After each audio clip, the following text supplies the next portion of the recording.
Investor's Edge with Gary Kaltbaum. Straight talk about you and your money. Now from the BizTalk studios, here is Gary Kaltbaum. And welcome once again to Investor's Edge. I'm Gary Kaltbaum, your host. Thanks for being with us today. Glad you're here, ladies and gentlemen. Happy that you are listening. It's May 7th, 2024. Hope you're having a good day.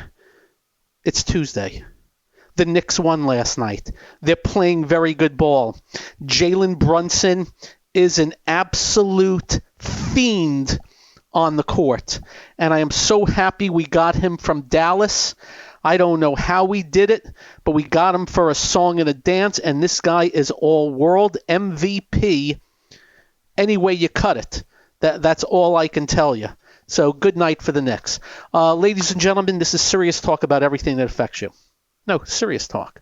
We don't pussyfoot around. We tell you like it is. We have no bias. We have no agenda. We have no ulterior motive.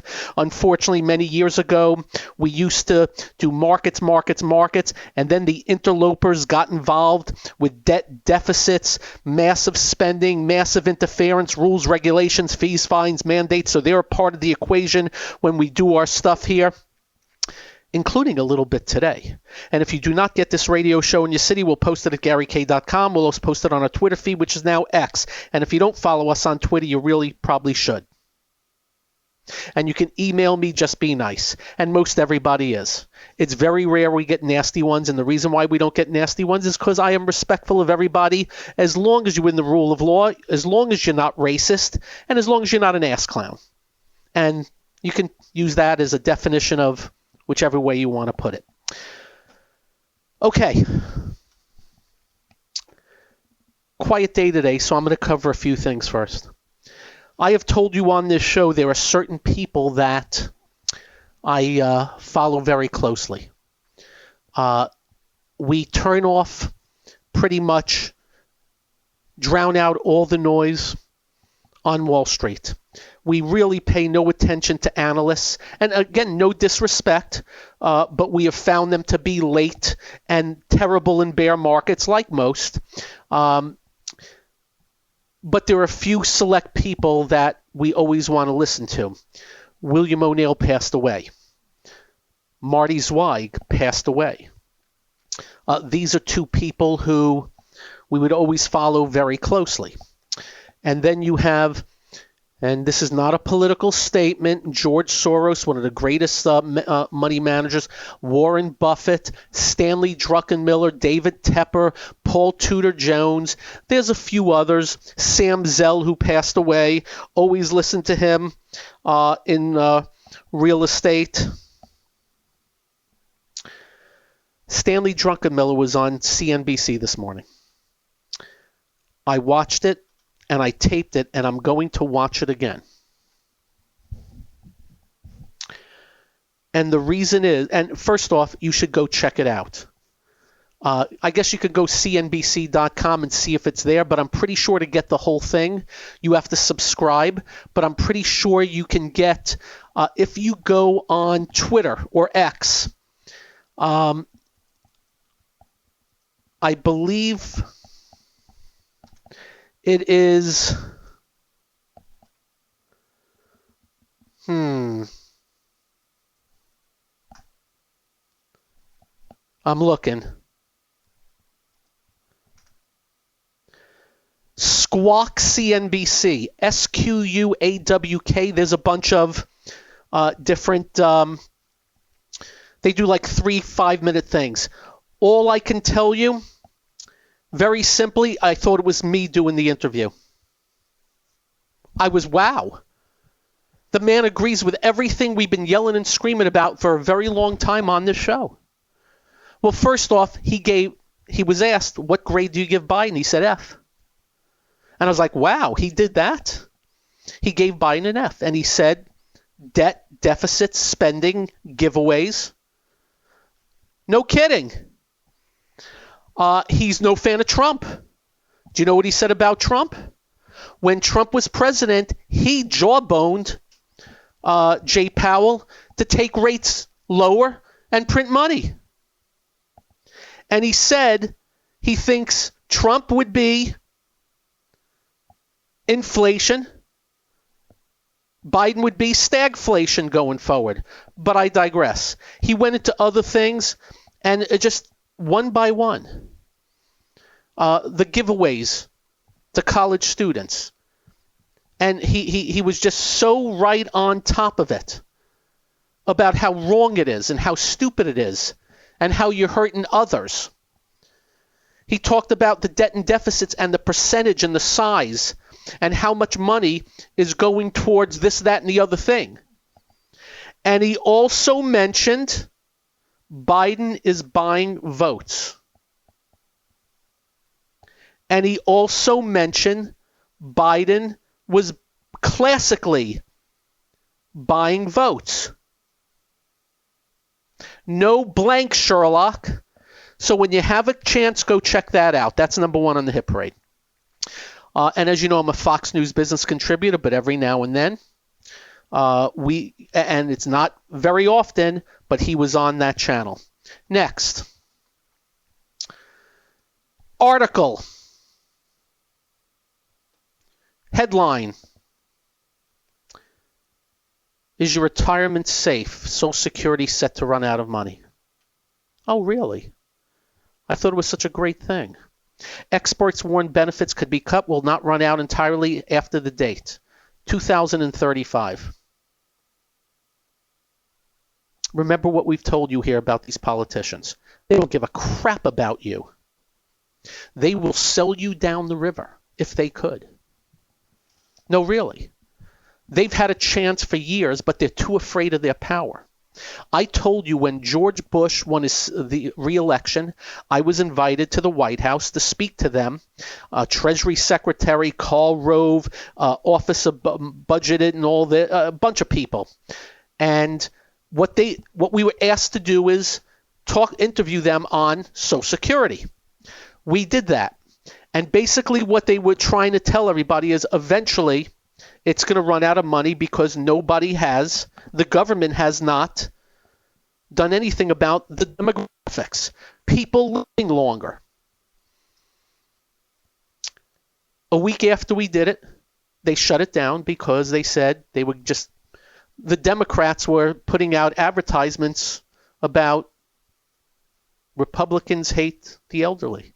And look what they're doing to you. And as we've told you, if they never did Social Security and just had that money come out of your paycheck into your account, not some government entity, just to your account, and you didn't even buy the stock market, but just put every dime into 10-year bonds and every 10 years roll it over, you'd have a crap load more money now, and it'd be yours, and it wouldn't be theirs.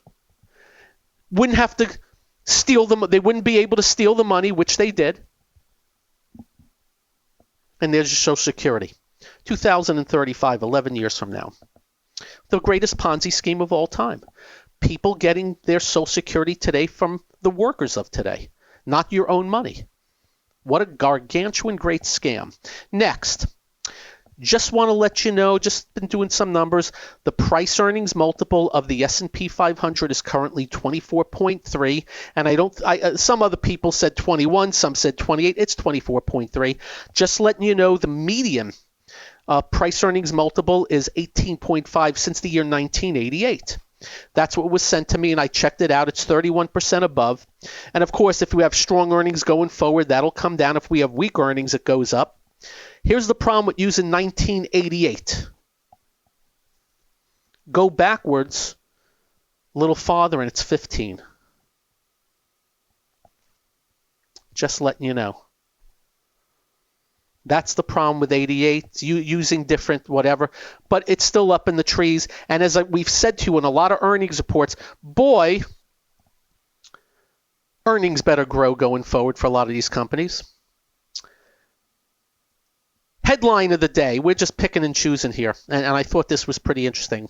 Recently, the government of South Carolina, got nothing against South Carolina, discovered $1.8 billion sitting in one of its old bank accounts. The state is unsure where the money came from or what it was intended for. The money had been sitting in the account for over 5 years. Just letting you know. Headline of the day. Going back to Druckenmiller, just letting you know he cut his stake in NVIDIA. He thinks short-term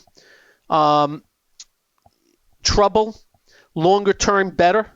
He believes in AI. He thinks it's been overdone. I forgot to mention that. Next. You know what? Next segment I'll get into a little bit more political. Fast food chains now are being accused of greedflation amid soaring prices. Fast food prices have shot up 33% since 2019. Costs at supermarket only 26%. McDonald's is up its prices most, while Domino's has resisted the hikes. Why is that happening? I'll explain up next. And boy, we're going to cover little tidbits here and there. That's all up next. This is the one and only Investor's Edge.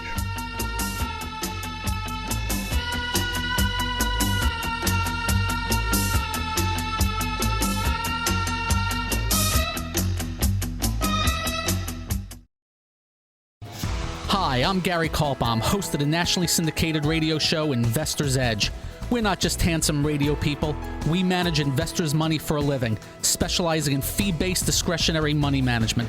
No big commissions, just a fee on the assets that's managed. We also provide a full range of personalized services, including retirement planning, fixed income, and educational needs, all to assist you in achieving your financial goals. Understanding not all individuals have the same needs, we'll carefully evaluate your personal goals to determine a proper investment strategy. If your current approach to investing is not getting you to where you would like to be, call us to make an appointment for a complimentary portfolio review. The number to call is 888-422-5559. That's 888-422-5559. That's 888-422-5559. Investment advisory services offered through Kaltbaum Capital Management. It's time to switch on the integrator units and get the brain cells working. You're listening to Hey, this promises to be fun. Investor's Edge The last bastion of quality programming. with Gary Kaltbaum. It doesn't get better than this. And welcome once again to Investor's Edge. By the way, just letting you know, and I had no idea, just so you know, nothing against McDonald's. I haven't been to McDonald's in, I'm going to say 20 years, 25 years. I lived in McDonald's during college, Chicken McNuggets, playing Uno with my friends. Anyway, the McChicken in 10 years has gone from $1 to $3. The medium fries $1.59 to $3.79. The Taco Bell beefy 5-layer burrito, I don't want to be sitting next to you after you eat a couple of those, $1.59 to $3.69. First one's 199%, second one's 138%, this one was 199%. Burger King, the Whopper meal, $5.79 to $9.99. The Popeyes two-piece chicken combo meal, $6.49 to $11.39. What? Ooh, wow. Why are these things happening?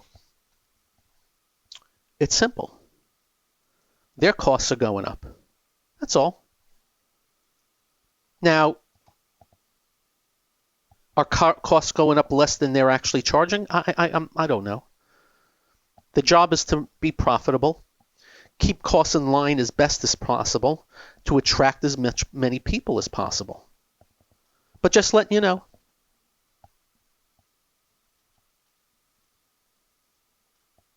What else I got for you? Well,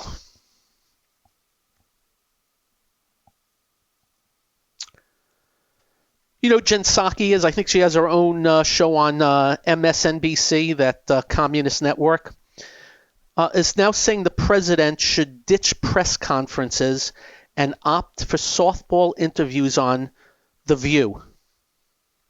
Yes, the man most who should be held to account, the one man that should be held to account most in this world, the most powerful man on earth, supposedly, do not do press conferences. Do not speak to the people, so go on The View so they can kiss your butt. This is from the ex-press secretary. And you wonder why we can't stand them. What else? And this is for all You Trump people, as we have said to you, we're not a Trump fan. We think there's a lot wrong there. But we have a binary election, and you know what we think of Biden. But I got to mention something to you because this is coming from an ex-reporter from NBC, CNN, and we're not making this up. These are people who report the news. Norah O'Donnell, who's the CBS News anchor at 6:30 p.m., had a 60 Minutes piece with Hakeem Jeffries this weekend. And he was introduced as a man that reaches across the aisle and is well-liked by the Republicans. And the first thing out of Hakeem Jeffries' mouth was, Republicans suck. Of course, it's not what he said, but you get my point. And she does this interview and kisses his butt also. Do you think she asked Gary questions? Representative Jeffries, Leader Jeffries, he's the leader on that side. What about the $2 to $3 trillion deficit Joe Biden's running? What about he's raised the size of government 70% in 5 years? Why is he taking money from other taxpayers and giving it to on student loans? Doesn't that hurt people who didn't go to college because they're paying for it? No. What about Afghanistan? Do you know the women there have now gone back to the dark ages because we left? No. The border. Under Joe Biden, how many millions have crossed the border? Record amounts? Leader Jeffries? What do you say about that? No. Kiss the butt. Which takes me to somebody by the name Michelle Kaczynski. This is for all you Trumpians. A former CNN NBC reporter took to social media Sunday to whine and complain how she is haunted by a dinner with several Donald Trump supporters who at first glance, I'm not making this up, seemed normal. You see, you're not normal. All were well educated and successful in careers, she said. They seemed great for like an hour. But slowly, over a few drinks, they began to slip their true MAGA natures. The reporter went on to add how she was surprised by the revelation, marveling how a normal group of people could support a politician that she doesn't approve of. She proceeded to provide details and personal details. They were from Ivy Leagues. But now they won't send their kids to Ivy Leagues. How dare they? And then when I brought up climate change, they laughed. You see, if you believe climate change is a hoax, you're stupid. Even though facts are, they told us it was global cooling, and then when it got hot, they changed it to global warming, and then it got cold again, so they came up with the moniker and the marketing of climate change. So if it's hot, they're right. If it goes cold, they're right.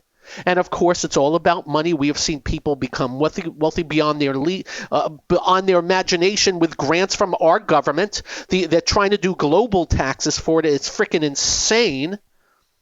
I saw a local paper here.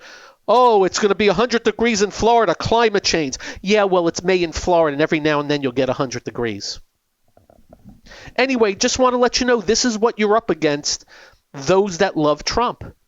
These reporters are up their own you-know-whats, and they think you're idiots. They look down upon you because you believe in somebody that they don't believe in. They got a Marxist. She probably kisses the butt of Biden, who is a control freak Marxist that is using rules, regulations, fees, fines, mandates, taxes to stomp on us, but he's cool. So I'm just letting you know for all, and again, I'm not a Trump guy, but I respect all. This is what you're up against. And of course, this is what Trump's up against. They're threatening him with jail time because he's opened his mouth. They don't put robbers and felony attackers that injures others in jail in New York City. They don't put shoplifters who have shoplifted 50 times in jail in New York City. They catch people with weapons on parole that should be charged with a felony. They're not put in jail. Oh, but let's put Donald Trump in jail because he opened his mouth. They're insane. Our justice system in some of these cities are so ass backwards, I cannot begin to tell you. It's to the point where I tell my sons, when you go on the subway, stand against the walls. If there are police there, stand next to them. Don't go near the trains as they're coming down the tracks, and don't have anybody behind you. Stand against the wall, as I said, and just know your surroundings. Why do I have to say that? Because they do nothing about these people attacking others in the subways. They're let out every time, but let's put Trump in jail.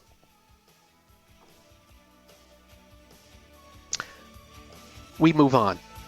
Up next, the markets. Quiet but. I'm Gary. This is the one and only Investor's Edge.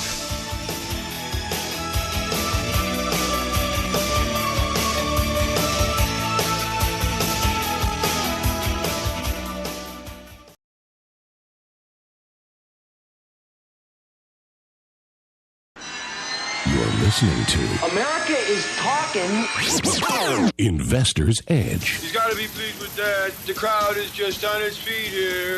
He's a Cinderella boy. With Gary Kaltbaum. Comes highly recommended. You're going to feel better if you talk to him. And let me finish up. Remember what I've told you.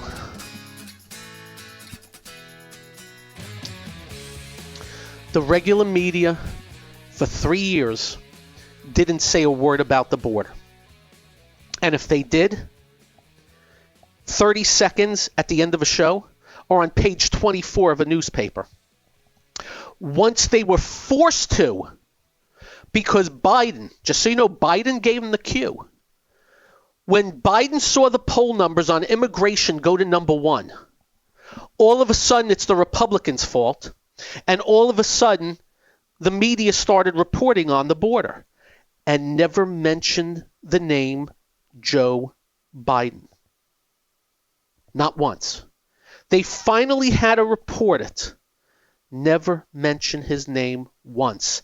And then finally, and I got to hand it to him because it was political jujitsu on his part, the Democrats came up with an immigration bill, which was not a bill on immigration. It was a joke.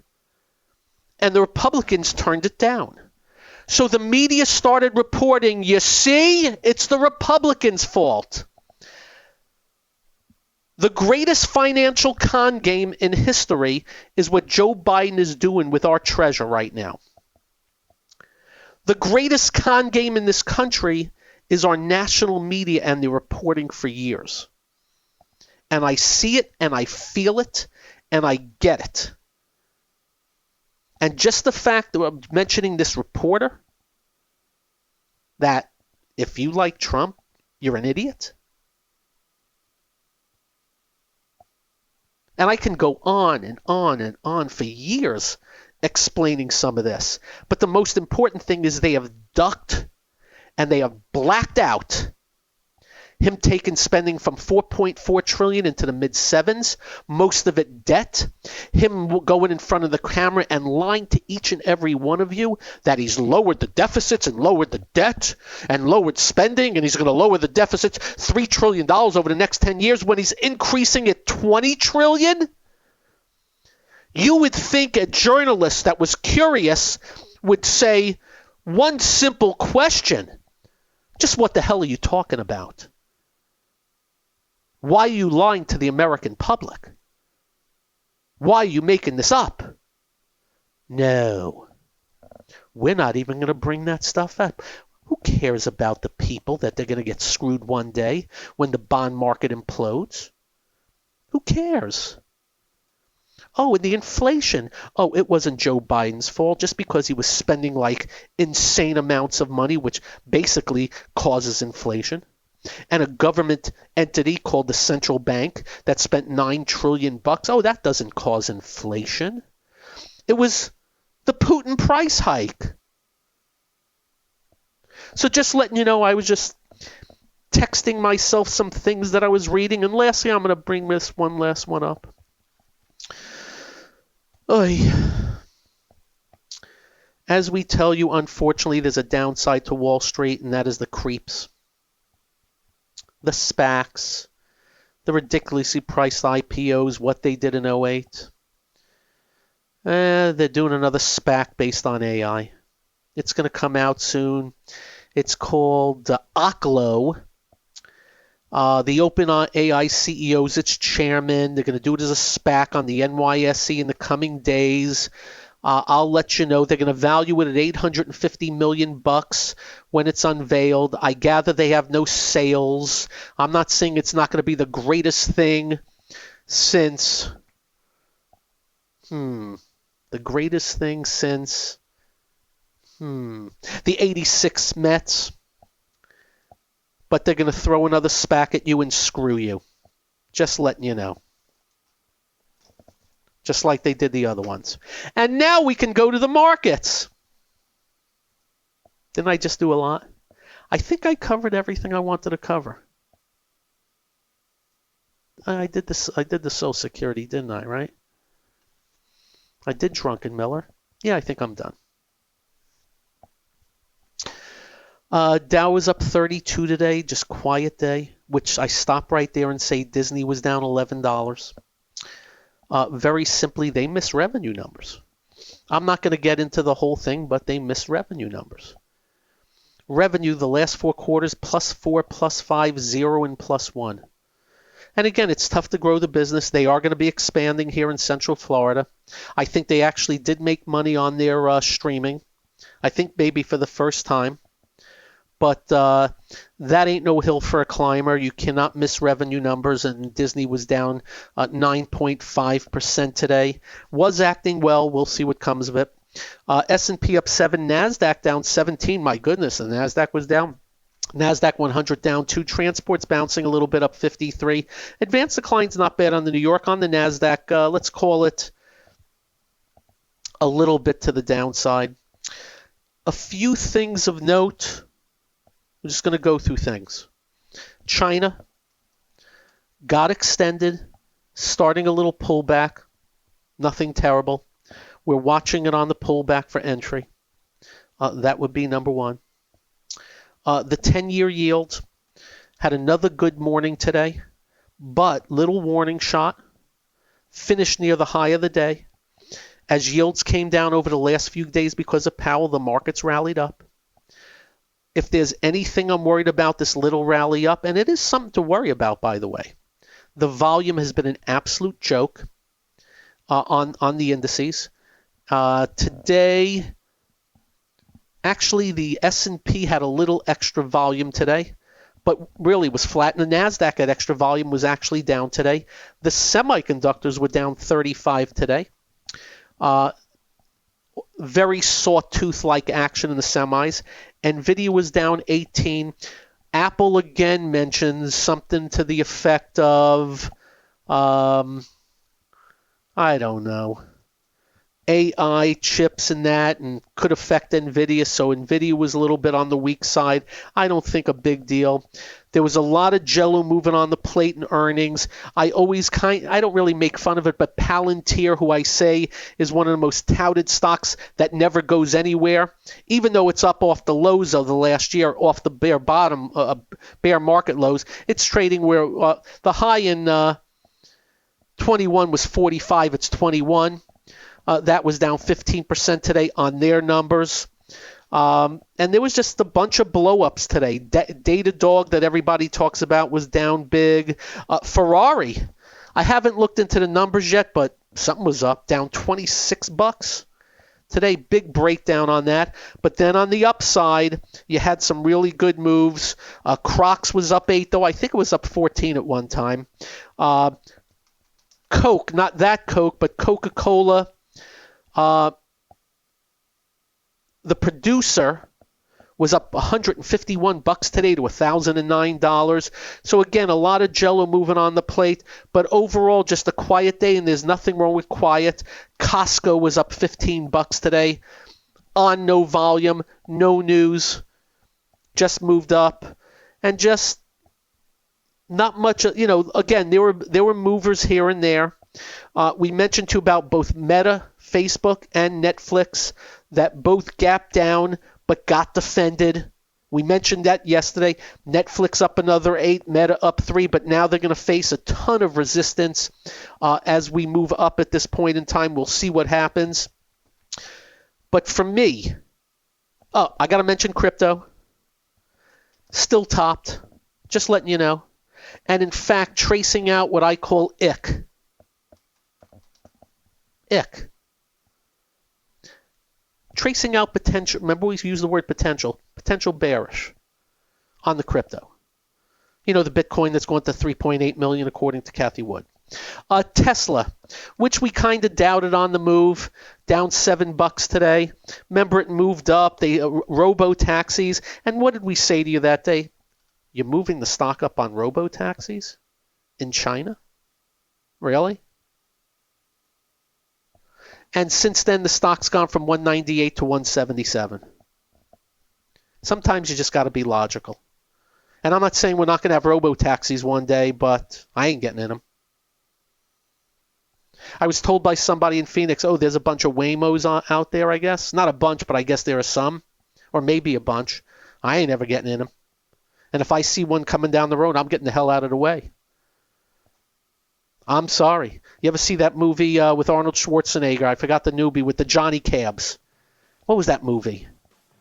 You know, we had to go to Mars? Darn, what's the name of that movie? I'll look that up in a second. Not True Lies. I'll figure it out in a second. Hey, up next, more to cover on the markets. I'm Gary. This is the one and only Investor's Edge.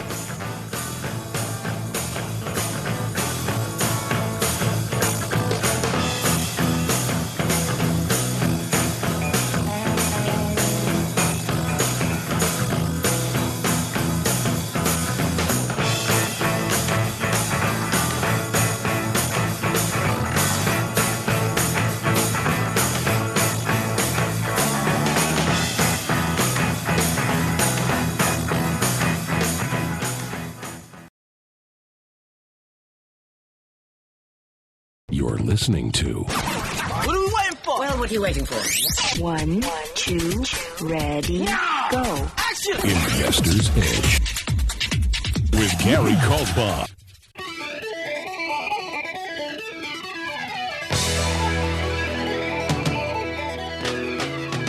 The movie was Total Recall. And as usual, they did a remake of Total Recall, and it sucked. That first Total Recall movie was great. I love that movie. I've watched that a few times. What's the movie you have watched the most? Do you know? Me? Shawshank Redemption #1. I can't begin to tell you.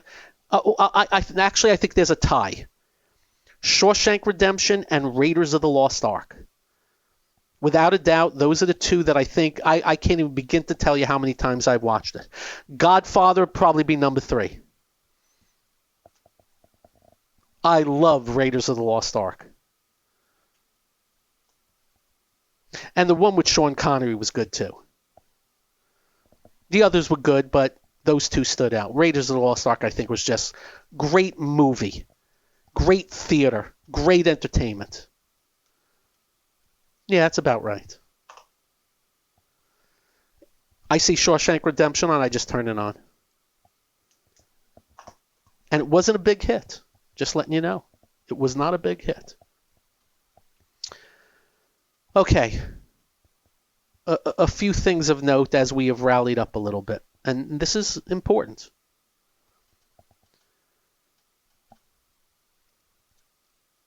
There's still a ton of stocks in bad shape. A ton of, namely, I'll mention transports for one. In terrible shape. And volume. The good news is every time you rally up, some leadership shows up. Leadership does show up. You see it in new yearly high list. And of course, we're still in earnings season, 12 pages this week. We see where the good reactions are, and of course, we see the bad reactions. And I got like 25 stocks with real bad reactions. And I think probably Ferrari is probably the top one today. Disney's number 1, Ferrari's number 2. throughout my history, one of my great edges, and I think people who do what I do, their great edge was not only measuring price, but the volume behind it with that pattern.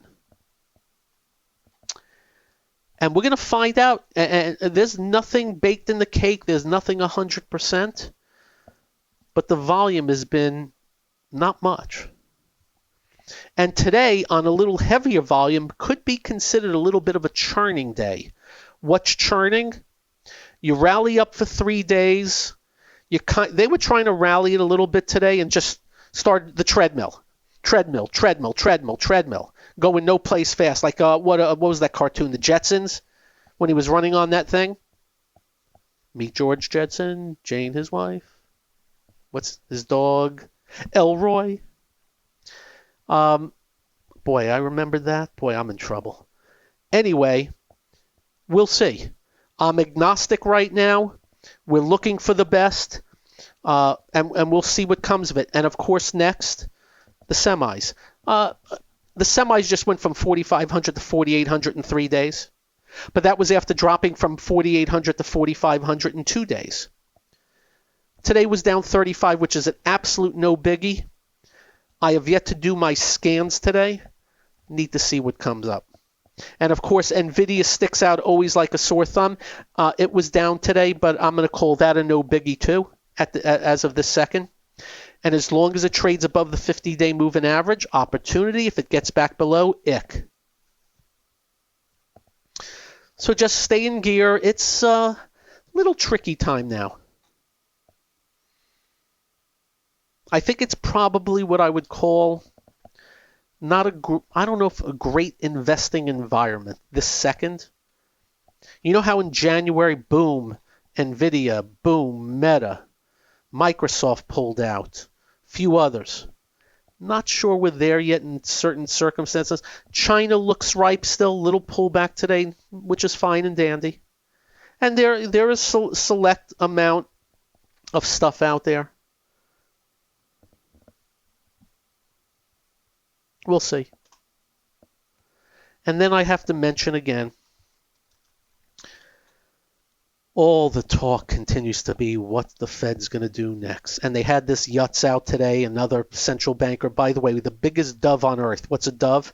Oh, love the printing of money, love 0% interest rates. Now all he does is talk tough about how we need to keep rates higher. So he's kind of like contradicting somebody today. Whatever. Neil Kashkari is the guy's name. Whatever. If the 10-year yield rises up back to 4.7 and higher, it'll be a headwind. If the 10-year yield stays down, and it's come down from, I'll tell you this, from 4.737, it closed today at 4.473, though it was 4.423. That's what we're going to watch most. It has been the driving force by far. And it nauseates us that the market still makes a move on this Fed, who eased monetary policy last week in the midst of what he admits is higher inflation. Why? They're political. Human nature says he's political. There's an election. He knows Trump is going to fire his butt. He knows he can last with Biden. Human nature. And in case you don't know, you can ease monetary policy not by lowering rates, but he lowered the amount of unprinting of his printed money. They were lowering it by $60 billion a month, which is the right thing to do. Now they're lowering it to 25, and that is easing monetary policy. And that's why rates did what they did. We keep getting asked about the debt and the bond market. Well, I think the bond market has done nothing but normalize from the Fed, stop the interference of their printed money. And I think we're in these levels that I think are not, that if they stay here, we're okay. But with the out of control spending in Washington, the easing monetary policy again, and prices still up, I stay worried. Just remember, they don't know what the hell they're doing. They are the luckiest people on earth that they have us.